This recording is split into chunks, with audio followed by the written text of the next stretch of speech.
깡통소년. 크리스틴네 네스틀링거는 오스트리아에서 태어났으며 지금까지 100편이 넘는 동화를 썼습니다. 작품으로는 새 친구 요켈과 율라와 예리코, 하얀 코끼리 이야기, 내 머릿속의 난쟁이 등이 있습니다. 베르티 바톨로티 부인은 흔들의자에 앉아 아침 식사를 했습니다. 커피와 노른자를 흘려 잠옷에 얼룩이 생겼고 빵 부스러기들은 잠옷 속에 떨어졌습니다. 우편 배달원이 20kg은 되겠다며 커다란 상자를 부엌에 내려놓았습니다. 홈쇼핑을 지나치게 즐기는 바톨로티 부인은 그 상자에 대해 전혀 알지 못했지만 자신이 기억을 못하거나 오래전에 집을 나간 남편이 주문했었던 것일지도 모른다고 생각했습니다.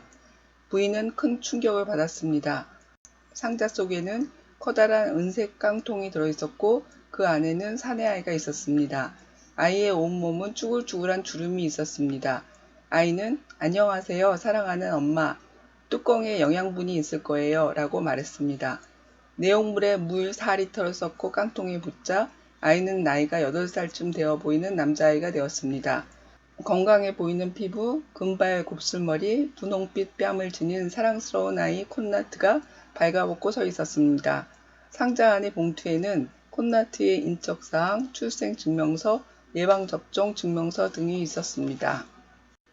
부인은 지갑과 그동안 모아둔 은화를 넣은 돈주머니와 비상금을 넣은 비닐봉지를 꺼냈습니다. 바톨리트 부인은 1시간 동안 시내를 돌아다니면서 4,000실링을 다 썼습니다. 쇼핑백이 9개나 됐습니다. 옷과 운동화와 모자, 그리고 장난감과 침대를 샀고 인형도 샀습니다.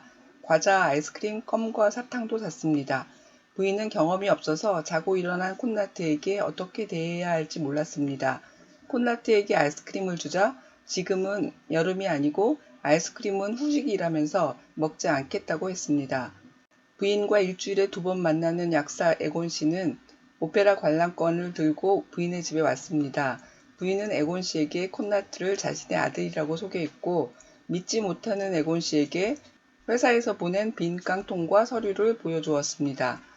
처음에는 돌려보내라고 했던 에곤 씨는 콘나트처럼 영리하고 공손한 아이는 처음 본다고 감탄했습니다. 에곤 씨는 콘나트의 아빠가 되기로 했습니다. 에곤 씨는 콘나트가 받아올 훌륭한 성적표를 생각하면 벌써부터 마음이 설렌다고 했습니다. 에곤 씨는 부인에게 잔소리를 했습니다. 생활 태도를 근본적으로 뜯어 고쳐야 해요. 지금부터 차분하게 행동하고 옷도 얌전하게 입고 청소도 자주 하고 음식도 규칙적으로 만들어 먹고.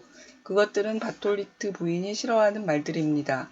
콘나트는 다른 사람들과 함께 어울리는 것도 배우고 음악, 미술, 체육도 배우려면 2학년이 자신에게 딱 맞을 거라고 했다가 아무래도 심심할 것 같다며 3학년에 가야겠다고 생각을 바꾸었습니다. 교장 선생님은 회사에서 동봉했던 콘나트의 학교 서류를 보고서 훌륭한 모범생이 왔다는 사실에 무척 기뻐했습니다. 아래층 키티가 자신의 생일에 콘나트를 초대했습니다. 플로리아는 콘나트가 재수 없다고 말하며 배를 한 대 때렸고 보다 못한 키티가 플로리아의 배에 주먹을 날리고 머리를 쥐어박고 정강이를 찼습니다.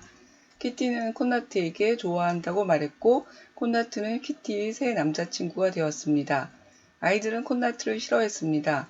선생님이 매 시간마다 적어도 3번씩은 너희들도 콘나트 좀 본받아라 라고 칭찬하기 때문입니다. 키티는 콘나트에게 꼬치꼬치 물어보며 충고했습니다.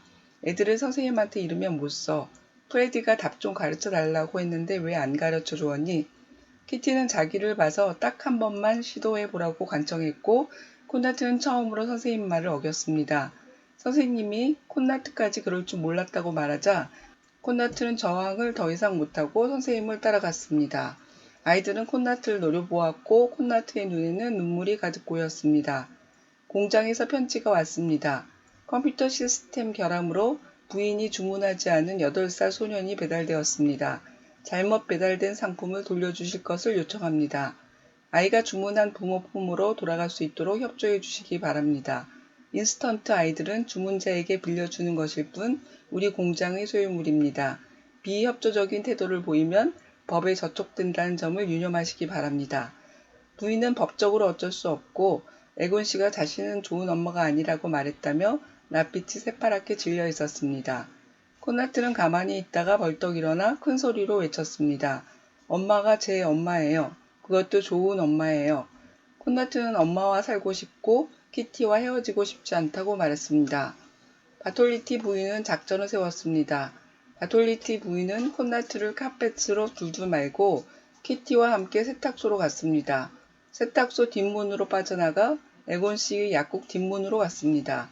에곤 씨는 부인을 돕기로 했고 콘나트는 2층 에곤 씨의 거실에 있기로 했습니다. 작전은 공장 사람들이 만들어 놓은 제품을 완전히 바꾸어 놓는 것이며 키티가 콘나트를 재교육시키기로 했습니다. 그날 밤 하늘색 제복을 입고 은색 흑독을 가져온 남자는 물품을 가지러 왔습니다. 부인은 그 제품이 흔적도 없이 도망을 쳤다고 말했습니다. 그 남자는 다시 올 테니 기다리라고 했습니다. 키티는 콘나트에게 나쁜 짓은 칭찬이고 착한 일은 벌이라고 재교육을 시킵니다. 콘나트는 욕을 익히고 벽에 낙서를 하고 사탕을 한 통이나 다 먹어치웠습니다. 하늘색 제복을 입은 남자 셋이 다시 바톨리티 부인의 집에 왔습니다. 문을 안 열어주자 지붕을 타고 내려와 부엌으로 들어왔습니다. 그들은 어제 날짜가 적힌 콘나트의 공책을 찾고선 이 할망구가 제품을 빼돌린 게 분명하다며 떠났습니다. 에곤 씨 약국 앞에 하늘색 제복을 입은 사람들이 모두 7명이나 되었습니다. 초비상사태인 것을 알고 바톨리티 부인이 약국에 왔습니다. 부부처럼 보이는 사람들이 약국에 들어왔고 하늘색 제복을 입고 은퇴 안경을 쓴 사내가 곧 아드님을 만날 수 있다고 그들에게 말했습니다.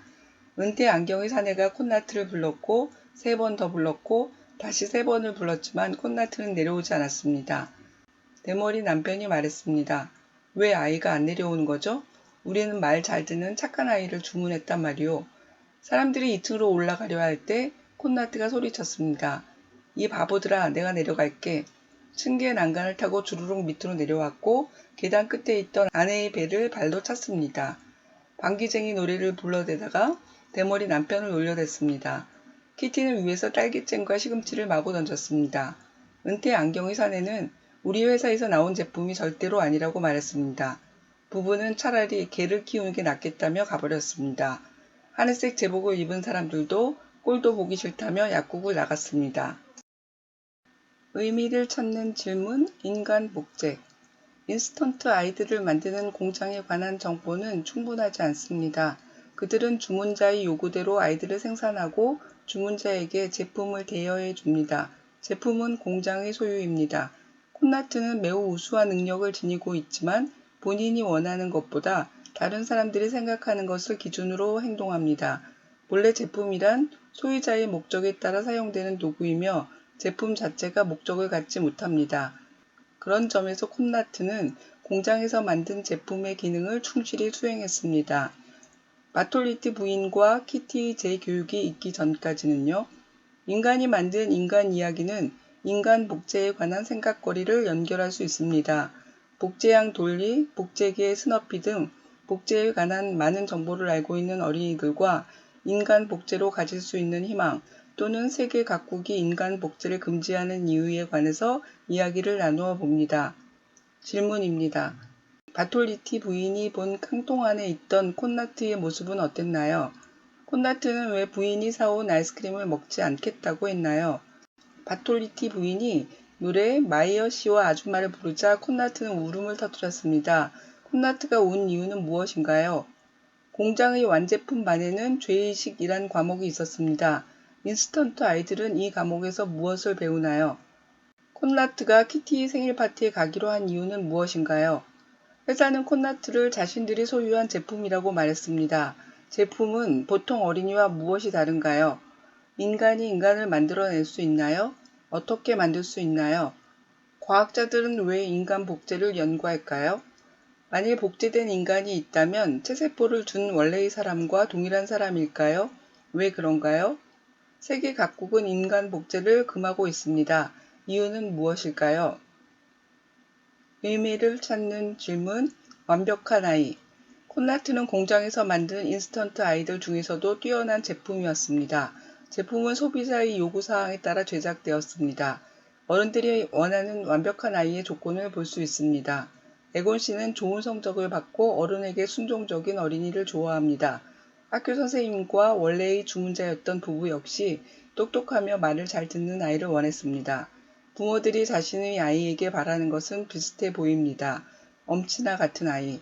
하지만 공장에서 만든 아이들이 모두 똑같지는 않습니다. 그들 간에도 차이가 있음을 알 수 있고 그것은 사람들의 요구가 다름을 말합니다. 대조적인 에곤 씨와 파톨리티 부인처럼요. 부모가 원하는 아이를 생각해보고 아이가 꿈꾸는 자신을 찾아보면 자신이 누구인지 더 알 수 있게 됩니다. 질문입니다. 아이를 좋아하지 않는 에곤 씨는 콘나트가 무척 마음에 들었습니다. 이유가 무엇인가요?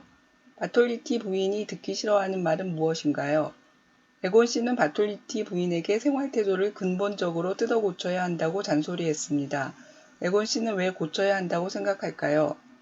콘나트는 자신이 인스턴트 아이들 중에서도 모범생이었고 보통 아이들보다 훨씬 더 똑똑하다고 말했습니다. 이 말에서 인스턴트 아이들에 대해 추리할 수 있는 것은 무엇인가요? 바톨리티 부인은 콘나트에게 다른 사람이 뭐라 하든 신경 쓰지 말라고 말했습니다. 왜 그렇게 말했나요? 에반 씨는 콘나트를 자신의 집으로 데려가는 게 낫다고 주장했습니다. 근거는 무엇인가요? 여러분의 부모가 콘나트처럼 공장에 주문을 할 수 있다면 어떤 아이를 요구할까요? 여러분은 어떤 아이가 되고 싶나요? 의미를 찾는 질문, 제품에서 인간으로. 콘나트는 공장에서 교육받은 지침과 다르게 행동할 수 없다고 생각했습니다. 하지만 바톨리티 부인은 교육을 그렇게 받았을 뿐 다시 교육을 받는다면 달라질 수 있다고 말했습니다. 키티의 열성적이고 세세한 교육으로 콘나트는 버릇없는 못된 아이로 변신할 수 있었습니다. 회사로부터 반송을 요구받지만 콘나트란 제품은 돌아가길 거부했습니다. 자신의 목소리를 낼 수 있었던 것은 바톨리티 부인을 진짜 엄마라고 생각하기 때문이며 키티와 헤어지고 싶지 않기 때문이었습니다. 제품에서 인간으로 변할 수 있었던 것은 엄마와 친구의 사랑 때문이었습니다. 질문입니다. 콘나트는 에반 씨의 집에 가지 않고 바톨리티 부인과 살겠다고 말했습니다. 그렇게 말한 이유는 무엇인가요? 키티는 콘나트를 만나면 꼬치꼬치 물어보며 충고했습니다. 키티는 콘나트가 어떻게 하길 원했나요? 이유는 무엇일까요? 콘나트는 공장으로 돌아가고 싶지 않았습니다. 콘나트는 왜 바톨리티 부인과 살고 싶었나요? 부인은 콘나트에게 그들이 너를 찾아낸다 하더라도 넌 지금의 내가 아닐 거야 라고 말했습니다. 지금의 내가 아닌 것은 무엇을 말하나요? 바톨리티 부인은 콘나트가 다르게 행동할 수 없다는 말이 거짓이라고 했습니다. 왜 그렇게 말했을까요? 키티가 콘나트에게 한 제 교육의 원칙은 무엇인가요? 대머리 남편과 아내는 왜 콘나트를 데려가지 않았나요? 은퇴 안경의 사내가 이 애는 우리 회사에서 나온 제품이 절대로 아닙니다. 도저히 이렇게 될 수 없어요 라고 말했습니다. 이렇게 된 것은 어떤 상태를 말하나요? 도저히 이렇게 될 수 없는 이유는 무엇인가요? 콘나트는 앞으로 계속 이렇게 살아야 하나요? 라고 묻자 에곤 씨가 맙소사 라고 소리쳤습니다. 콘나트가 다시 예전처럼 살아야 하나요? 라고 묻자 이번에는 바톨리티 부인이 맙소사 라고 말했습니다. 여러분은 콘나트가 어떻게 살아갈 거라고 생각하나요?